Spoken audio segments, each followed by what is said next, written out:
संत गुरु रविदास जी की, संत गुरु रविदास जी की। इस हॉल में विराजमान हमारे लिए सभी देवतुल्य बहनों और भाइयों, और आज विशिष्ट मौके पर हम यहाँ पर इकट्ठे हुए हैं। संत गुरु रविदास जी की जहाँ उनका अवतरण हुआ, जन्म हुआ, पृथ्वी पर उन्होंने अवतार लिया। आज उनकी तपोभूमि जन्मभूमि से ये कलश चल करके आए और ये वाराणसी से शिमला होते हुए आज भद्रोल पहुंच गए हैं।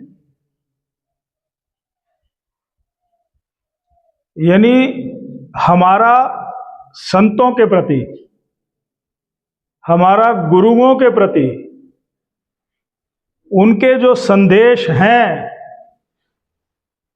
वो यादें, वो शिक्षाएं इस कलश से होकर के पूरे देश में पहुंच रही हैं। और हम सौभाग्यशाली हैं कि इस कार्यक्रम के आप भी हिस्सा बने और इस कार्यक्रम के हम भी हिस्सा बने। नहीं तो आने वाली पीढ़ी को कौन थे संत गुरु रविदास जी, कौन थे डॉक्टर भीमराव अंबेडकर जी, कौन थे शंकराचार्य, कौन थे शिवाजी, कौन थे महाराणा प्रताप, कौन थे मर्यादा पुरुषोत्तम राम, कौन थे विक्रम बत्रा और कौन थे सौरभ कालिया और कौन थे मेजर सुधीर बालिया, तब तो हम भूल जाएंगे। यानी वर्तमान पीढ़ी पुरखों की याद नहीं रखेगी तो हम उन पुरखों को धीरे धीरे भूल जाएंगे। हम अपने स्वार्थ में उलझ करके हम अपना जीवन और जिंदगी बिता देंगे। और गुरुओं के जो संदेश रहे हैं, जो वर्तमान पीढ़ी के लिए बहुत प्रासंगिक हैं, वर्तमान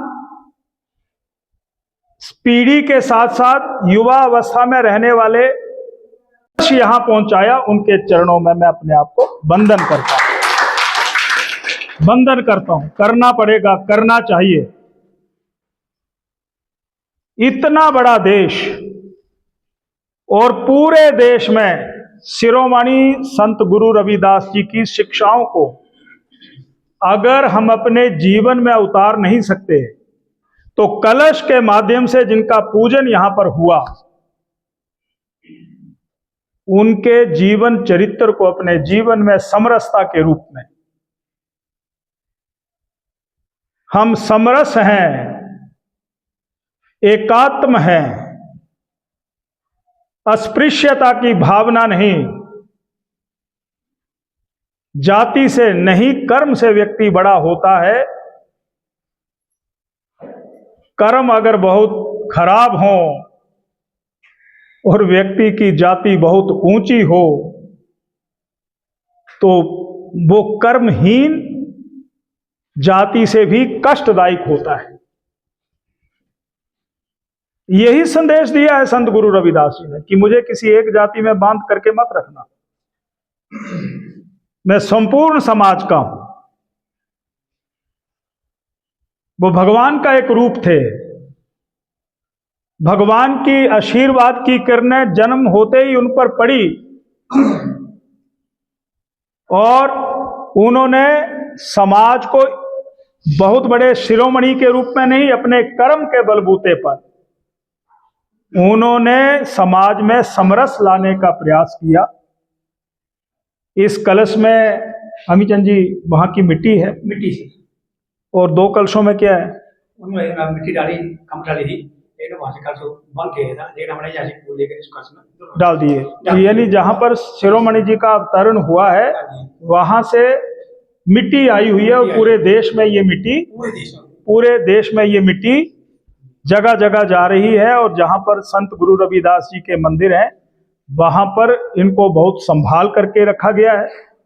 कैप्टन अमीचंद जी हमारे आर्मी से सेवानिवृत्त हैं, दरंग के रहने वाले हैं और अनुसूचित जाति मोर्चा जो है उसके आप पूरे जिला के हमारे कैप्टन कह लीजिए, आप अध्यक्ष हैं और इस जिम्मेवारी को आपने संभाला है और इस कलश को आप अब हर गांव में पहुंचाने के लिए आपने कार्य योजना यहाँ के मंडल के अध्यक्ष श्री बलवंत जी और उनकी टीम के माध्यम से आपने बनाई है। तो मैं अमीचंद जी, आपने इस पुनीत पुण्य कार्य को सेना से सेवानिवृत्ति के बाद इस धर्म के काम में शिक्षाओं को समाज से जोड़ने के लिए जो प्रयास शुरू किया है, उसके लिए मैं आपको नमन करता हूं, आपको बहुत बहुत प्रणाम करता हूं कि ऐसी भी विभूतियां आज हमारे पास, हमारे विचार में, हमारी पार्टी में, जो समाज के उत्थान के साथ साथ अपने अच्छे संस्कारों को भी धरातल तक, जनमानस तक जोड़ने का काम करेंगे। तो ये जिम्मा श्री अमीचंद जी ने हमारे संगठनात्मक जिला जो भी पालमपुर का है, उस जिम्मेवारी को आप निभा रहे हैं बैठ रही। और यहाँ पर हमारे मंडल के सम्माननीय अध्यक्ष जिनके विचार आपने सुने, श्री चंद्रवीर जी, और आपके बीच में ही आप सभी के सहयोग से मिलजुल करके आपने ये कार्यक्रम रखा और इसमें हम भी हिस्सा बन गए। पूरा गांव आया, मैं देख रहा हूं।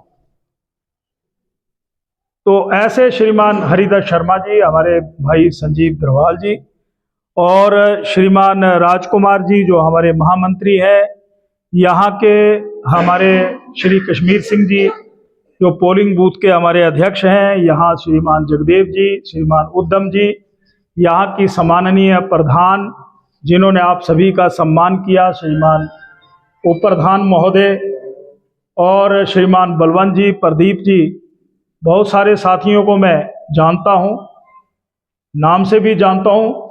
ऐसे देवतुल्य बदरोल की जनता जनार्दन, आपने इस कार्यक्रम की गरिमा को, आपकी उपस्थिति और कलशों के दर्शन करने के बाद पवित्र उस भूमि के जो यहाँ पर देवतुल्य जमीन की जमीन का वो जो भी कण यहाँ पर आए हैं, उनको दर्शन करने का सौभाग्य प्राप्त हुआ है। तो मैं भी धन्य हो गया और आप भी धन्य हो गए, ये मैं कहना चाहता हूँ। तो मैं ये कह रहा था कि साथ में डॉक्टर भीमराव अंबेडकर जी का चित्र लगा है। तो डॉक्टर साहब ने तो पूरे समाज के लिए संविधान बनाया, जिस संविधान पर ये देश चल रहा है, जिसमें विधायिका है, जिसमें कार्यपालिका है, जिसमें प्रेस भी आता है, जिसमें न्यायपालिका भी आती है। तो ये कार्यपालिका, विधायिका, न्यायपालिका और प्रेस, तो ये तो डॉक्टर भीमराव अंबेडकर जी ने दिया, जिसके ऊपर पूरा 140 करोड़ देश के लोग उसके लिए धार्मिक ग्रंथ कॉन्स्टिट्यूशन ऑफ इंडिया के नाम से हम अपने देश को आगे बढ़ा रहे हैं। और उसका ये परिणाम है कि आज हमारा देश चंद्रमा में पहुंच गया, मंगल में पहुंच गया। आज हमारा देश जो है वैज्ञानिक क्षेत्र में आगे बढ़ गया, शिक्षा में आगे बढ़ गया, दक्ष हो गया। हम किसी भी क्षेत्र में पीछे नहीं है, दुनिया का सबसे बड़ा देश। तो अगर हम ऐसे महान पुरुषों को जातियों में बांधने तक सीमित कर देंगे तो शायद ये एक अन्याय होगा।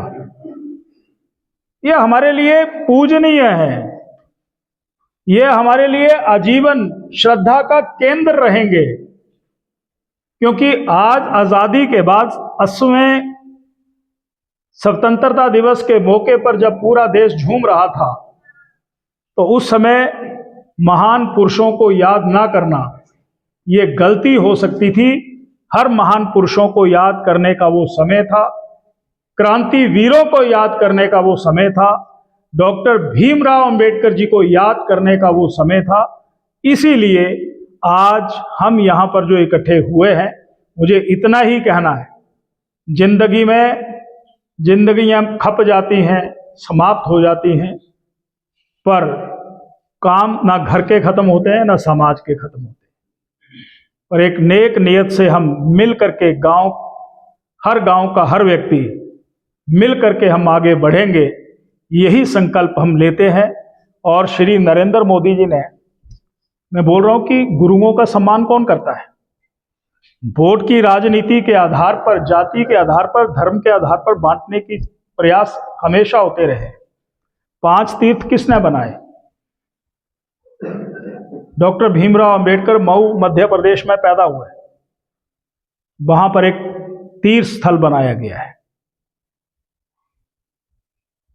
उसके उपरांत उनकी शिक्षा दीक्षा जो है वो आगे बढ़े, विदेश में शिक्षा प्राप्त की, इंग्लैंड के शासन व्यवस्था से मंजूरी लेने के बाद जहां पर वो पढ़े हैं वहां पर स्मारक बनाया गया है। आज से पहले क्यों नहीं हुआ?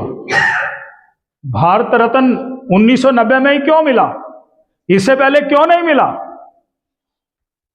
घड़ियाली आंसू बहाने वालों से कभी कुछ प्रश्न करने की जरूरत अवश्य है। 1990 में इंतजार होता रहा। 1990 में भारत रत्न जो है डॉक्टर भीमराव अंबेडकर जी को मिला, और शासन व्यवस्था में जिन्होंने 52 साल तक राज किया, उनके परिवार में सभी को भारत रत्न दे दिया गया। यह भेदभाव क्यों है? समझने की जरूरत है। संविधान में सबसे ज्यादा 92 अमेंडमेंट किसने किए? संविधान संशोधन किसने किए और किस लिए किए? राजनीति के तराजू पर तोलने के लिए घड़ियाली आंसू बहाने वालों को नजरअंदाज बिल्कुल मत करना। उन्होंने देश के साथ खिलवाड़ किए।